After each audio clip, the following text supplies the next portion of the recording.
My plan for this project was to introduce my audience to an accessory not many people get to experience due to the cost. I decided I would entertain them by showing them the virtual reality and how real it could actually get.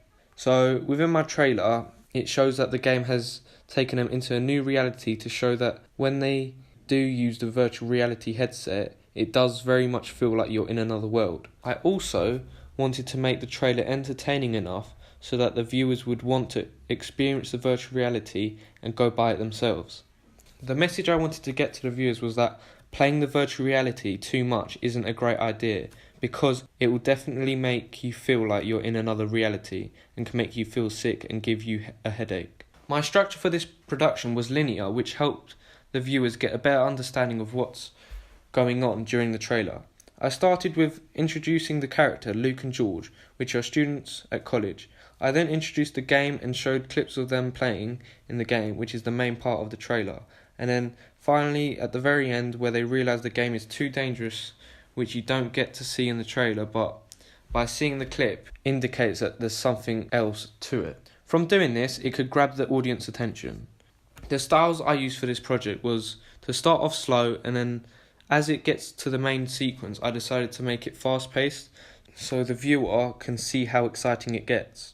I also used the tracking dolly to make smooth shots in the beginning and at the end of the trailer to show that the pace of the trailer is slow at them times. The common conventions within these trailers are specific effects such as the dip to black effect, which helped my trailer flow and helped fade from one shot to the other. The elements within this project which make me proud of my work is that the fact that there was only one VR headset which tested my editing skills, which I then had to make look like it was actually two VR headsets by filming two clips and joining them together, as well as the clone shot, which I used After Effects to crop around Luke so that it would look as smooth as possible to make it so you could barely see the crop. One thing that didn't go to plan was this shot, which in my head it seemed like a great idea, and it did consume the most amount of time to edit than the rest of the sequences. Another thing that didn't go to plan was some of the audio which I recorded during production, which was deleted somehow, where I had to re-record again, which in the end went okay and in my opinion was better than the first time. Things I would have done differently would be get better actors to make it more believable, as well as use graphics to make it look as if it was actually a real game. But due to the fact that doing that would be very time consuming, so I was unable to do so. Also, I would have got two VR headsets to reduce the amount of editing I needed to do so that I could focus on other aspects within my project. Overall, I created a great piece and think it was successful.